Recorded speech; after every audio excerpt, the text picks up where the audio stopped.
everybody, welcome back to my channel and the first episode of Margs and Mortgages. Today I'm here with my good friend Chelsea. She's my preferred lender partner. I'm Chelsea from Movement Mortgage. And we're gonna be drinking our way through our favorite bars in the beaches and talking about your burning questions about home ownership. So come along.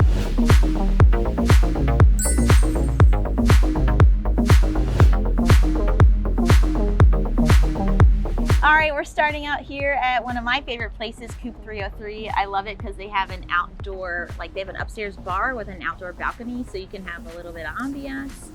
And my favorite thing to order is an old fashioned, and they're peaches and cream, which is an appetizer that comes with fried green tomatoes. What about you? My favorite thing to order is the Coop 303 sandwich. Or a salad, because that's who I am as a person. Yes.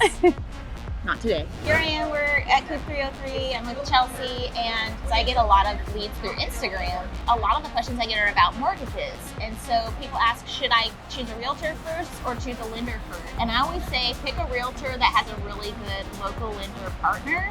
And I have Chelsea here, she works with Movement, and I've literally seen deals go through just because I have Movement as the lender on that buyer's offer. I would say that a local lender is going to be better because we've built our relationship with these realtors here in our area. So where you're looking, we've established that we can have some pull. We have a reputation that we have to maintain. Online lenders don't. So they can just give you a pre-approval. It might not even be legitimate. They might not have gotten your documents. They might not have dialed in your income correctly. And so when you get halfway to closing and it's oh wait, you actually don't qualify anymore. We are gonna get everything up front. We're gonna make sure that you qualify, it's guaranteed, and everyone here locally knows that. So they trust us to take care of the deal for you. That's gonna change the game. Your offer might get accepted over somebody who's got a pre-approval with an online lender. So you may have noticed that the background has changed. And that's because we live in Florida, where it monsoons every day around 3 o'clock. So I ordered the Bless Your Heart, which is a strawberry puree lemonade with vodka. Don't know what kind of vodka I got in there. Mine's a double and hers is not. I'm a lightweight. We ordered the fried green tomato, peaches and cream, which looks amazing because I'm a burrata. We're gonna eat it now. Ding. We're adorable. Things that people need to get pre-approved documents is what we're talking about. So you're gonna want your most recent 2 months bank statements. That is a given every time. You're gonna need that. Most recent 30 days pay stubs. That's just gonna allow us to know what you make. If it adds up to exactly what you put on the application, we wanna make sure that we're using all the income possible to get you the best purchase price possible. We need 2 years of job history and your ID. Want to make sure you are who you are. So self-employed, that's a big one. We're gonna need your most recent 2 years tax returns. Whatever you're filing, if you have business tax returns and personal tax returns, we're gonna need both. People are like, oh, but my credit score is 800. And it's no, you have to have a high credit score, but you also need to have a low debt to income ratio. Can you talk about what that percentage is? Yeah, absolutely. So the percentage of debt to income ratio is different on every type of loan. So conventional, VA, FHA, they're all gonna be slightly different. What we do is we take your liabilities, anything that shows up on your credit is gonna be part of your debt, and we add it to the housing payment that you want. And that typically needs to be under 50% for a conventional loan. If you're looking at FHA, we're at 55%, and VA, they got their own rules. So we're at 60, sometimes a little higher if they're feeling lucky. What about people who don't wanna get pre-approved because they think it's gonna hurt their credit score? So it's so common. Everyone feels that way. It's only gonna hurt your credit score 3 to 5 points. And that's such a little amount. So tiny.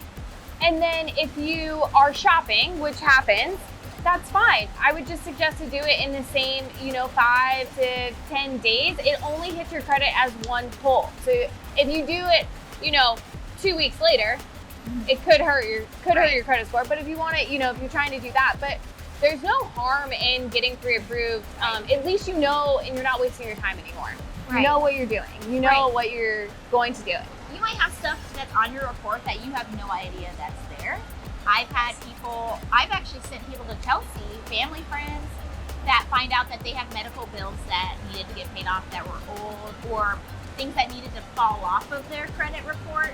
And maybe waiting 1 month, like Chelsea would be able to know that, hey, let's just wait 1 more month for that thing to fall off, and then all of a sudden things have changed in your favor. But the only way to know those things is to let a lender look at your credit, look at your debt, look at your documents, and really tell you what's going on. Hey guys, we're here at Hawker's in Neptune Beach. It's one of my favorite local spots. Ooh, mine too. My favorite are the soup dumplings, really good. Also good. And the margarita, also delicious. They have an amazing cocktail menu.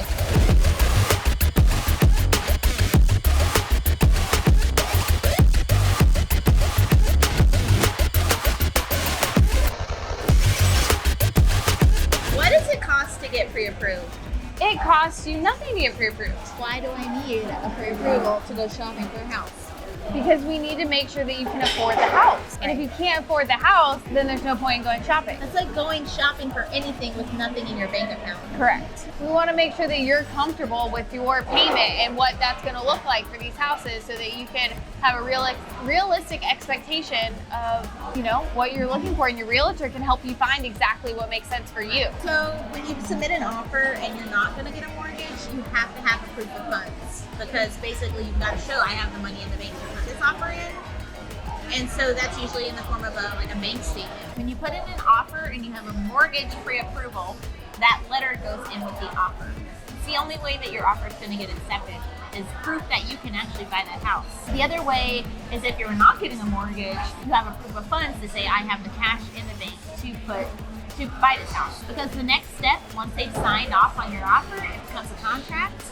And within 3 days of that, you're going to put down what's called a binder deposit.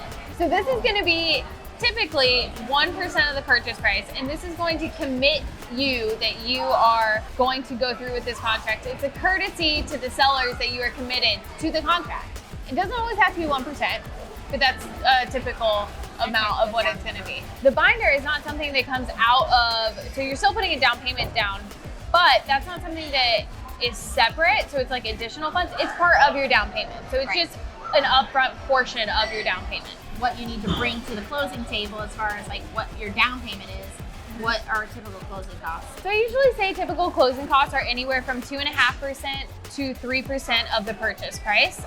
This is going to include your escrow account, your title fees, your mortgage fees, any type of rate buy down. So that's all included in your closing costs as a whole. Your homeowner's insurance gets broken up into 12 payments. That's part of your mortgage payment. Your taxes gets broken up into 12 payments. That's part of your mortgage payment. And those portions all go into an escrow account. Typically, like, better way to put it is like a savings account. And then when those things are due, the mortgage company just pays it for you, so you don't have to worry about it. And it's not a huge chunk out. You've already been paying it all year. What are some things that can like derail your transaction from closing? First of all, the inspection. Whatever comes back on the inspection report, if it's something that needs to be fixed, adjusted, if we need seller concessions for it, anything like that. And then the appraisal, that can always come off. Usually it's some sort of WDO, which is like your wood-destroying organisms. Yes. Termites. And then a final inspection prior to closing. So that can always throw things off a little bit. If the inspection and 4-point wind mitigation don't come back okay, you might not be able to get insurance. So that could cause other repairs that have to be done to be able to qualify for a homeowner's insurance. And that has been a big one that I've seen recently, especially with roofs. Yeah. Same thing, roofs seem to be a big thing. And we're about to enter into hurricane season. Yeah.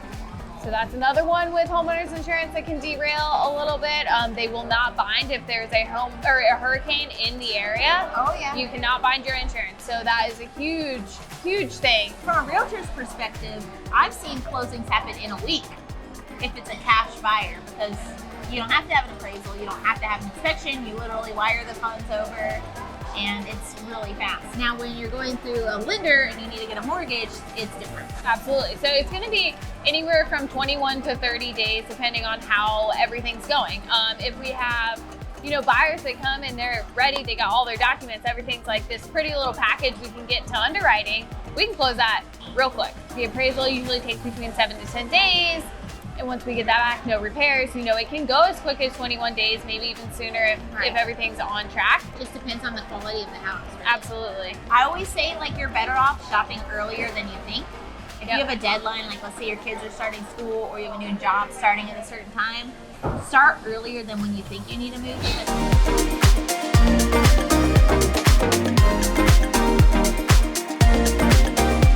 Hey guys, we're at stop number 3 on our Margs and Mortgages tour here at the Oaxaca Club in Jacks Beach. Let's go check it out. We're here at the Oaxaca Club in Jacks Beach, and we're actually talking about our favorite places to grab a cocktail in Jacks Beach. And my favorite place to grab a margarita is here at Oaxaca Club. I love getting their hibiscus margarita. And the guava margarita. It's delicious. Both are amazing. If you found this information helpful, feel free to like, share, and subscribe, and our contact info will be below. And we'll see you on the next one, Margs and Mortgages.